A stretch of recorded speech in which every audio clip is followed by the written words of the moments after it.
પરિવારજનોએ મળી અને સુંદર જ્ઞાન યજ્ઞનું આયોજન કર્યું એ બદલ ખૂબ ખૂબ ધન્યવાદ એ પરિવારને, અને પરિવારને તાળીઓથી વધાવો એ સુંદર આપણને મોકો મળ્યો ભજન સત્સંગ સાંભળવાનો, અને એ મોકો આપનાર જે છે એ આ એક મોટામાં મોટું પરમાર્થનું કાર્ય કર્યું કહેવાય.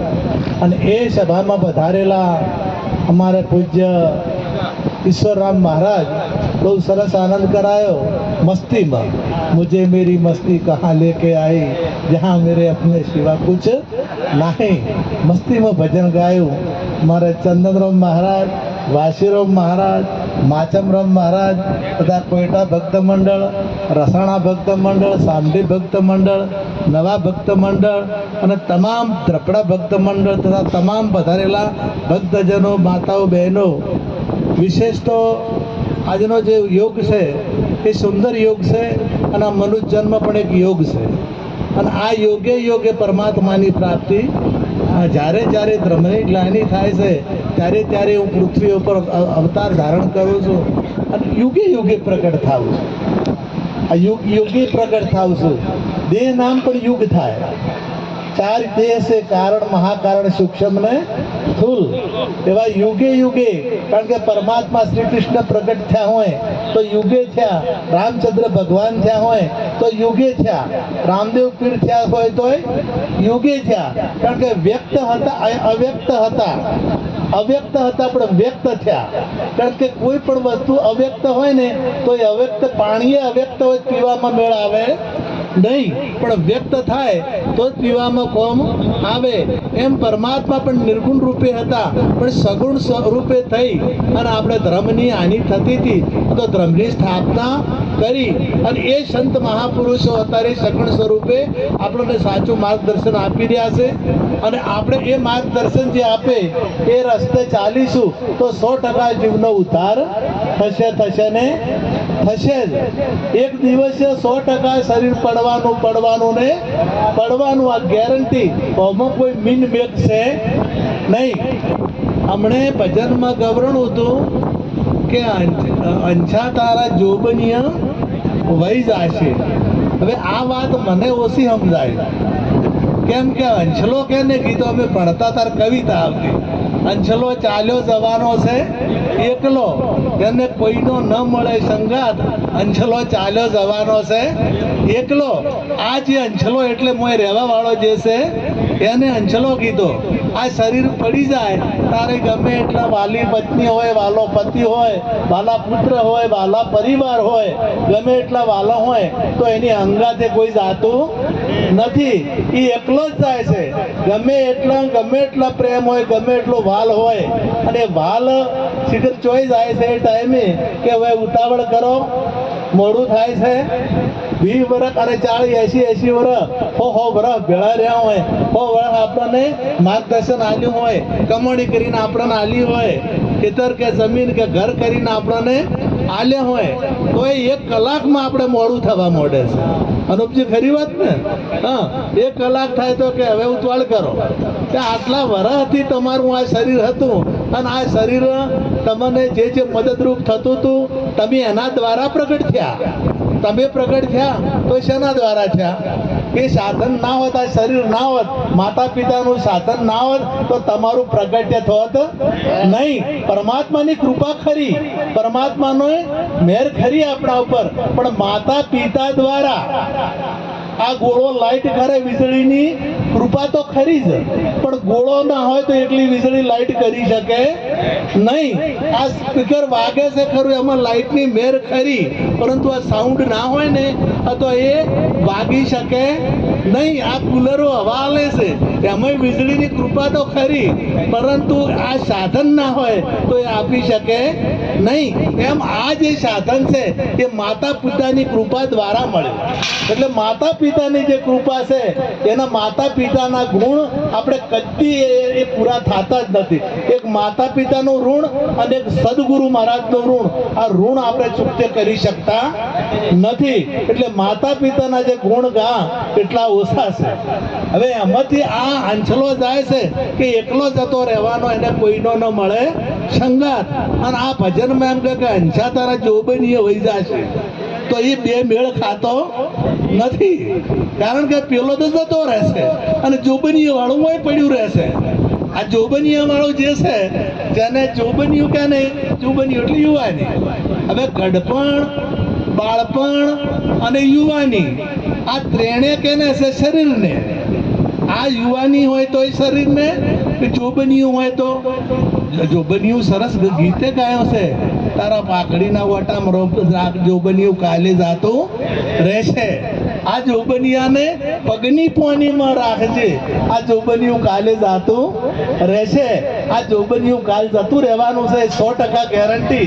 ક્યારે ઘટપણ આવે છે એની કોઈ ગેરંટી હોતી નથી. એ આવેલું ઘણાને મોટિયારીમાં આવે, મોટિયારીમાં ડોહા થઈ હોય, અને હાસું આવે તાર તો પછી કળતર ને બળતર ને આ બધું ચાલુ હોય છે. તારે ભજન નથી થતું કે ધંધોય થતો નથી. એટલે તમારે યુવાનીમાં એટલે મોટિયારીમાં જે કરવું હોય, ભજન કરવું છે તો મોટિયારીમાં થશે, અને ભોજન કરવું છે તો સારું સારું ખાવું છે તો એ મોટિયારીમાં ખવડાવશે.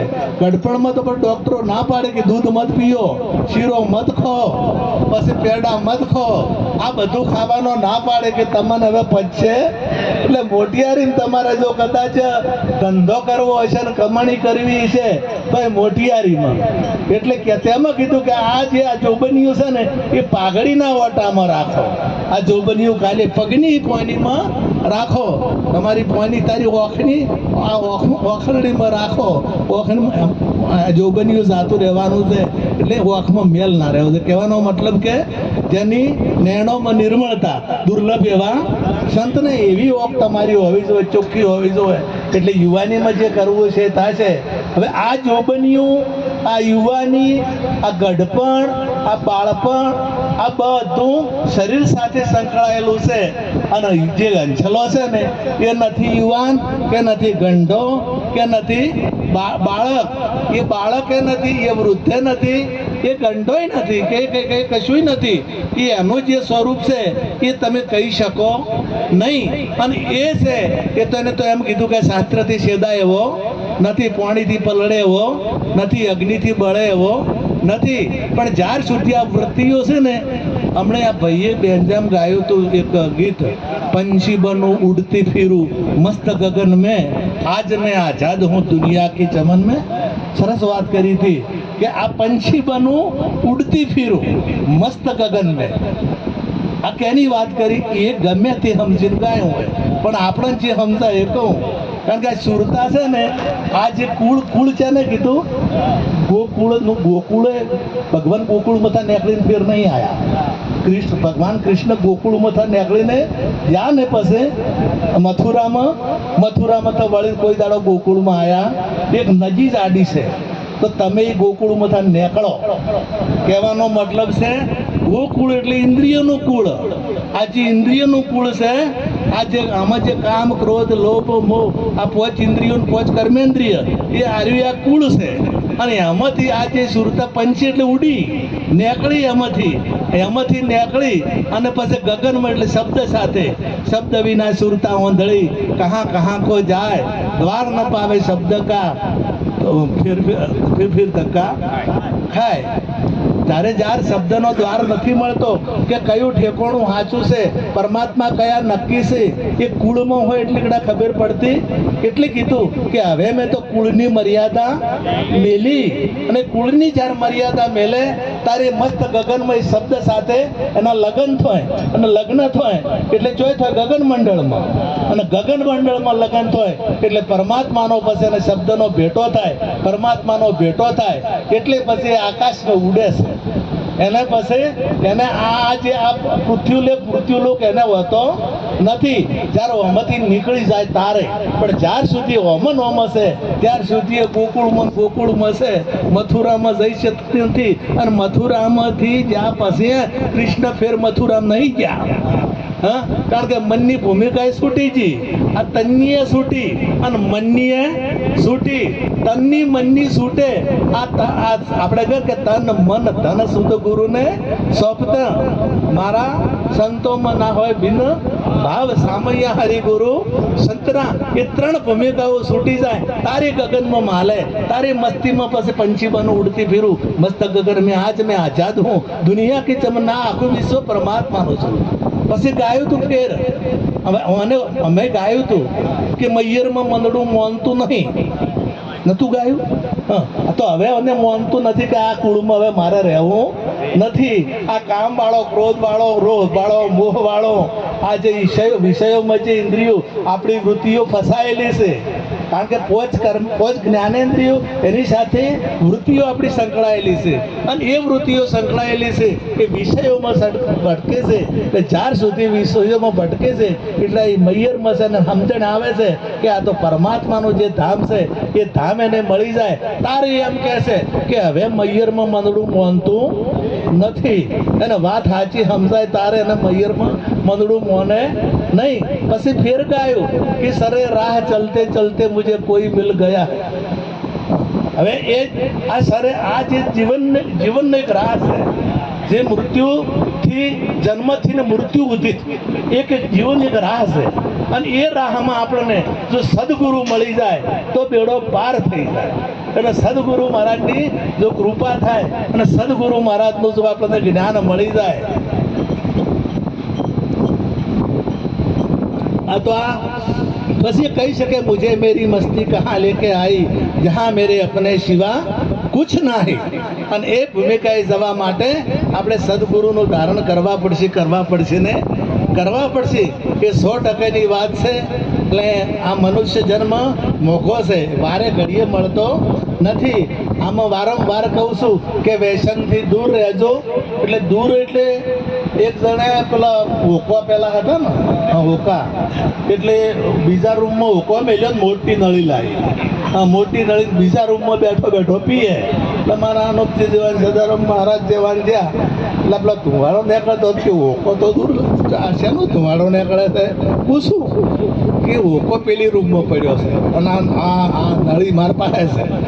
એટલે કે જેમ ઓમ હોય રાખતા હોય તો કે સંતો ભક્તો કહે છે કે વ્યસનથી દૂર રહેવો, એટલે દૂર રાખશો છે.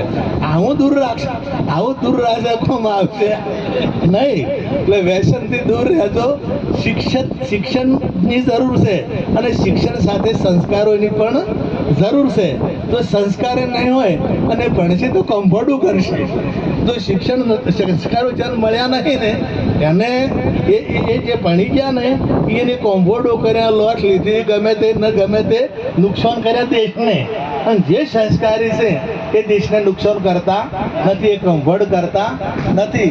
એટલે શિક્ષણ સાથે સંસ્કાર, અને સંસ્કાર વગરનું જીવન એ નકામું છે. આપણે રામાયણ એક જ વાત કહી મારી વાત પૂરી કરું.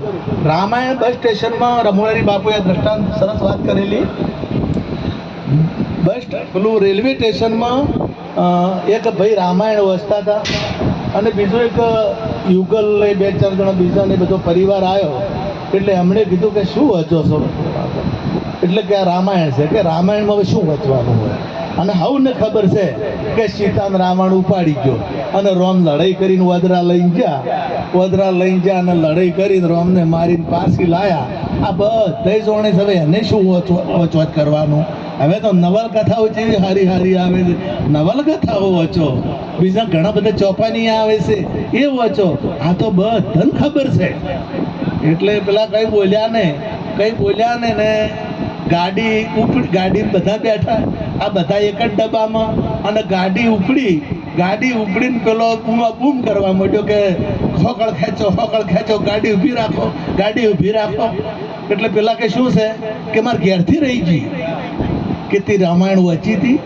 પેલો કે જેમ રામાયણમાં શું છે, આ રામાયણ અને શું મારે ઘેરથી રહી ગઈ કે અને રામાયણને શું લાગે વળગે.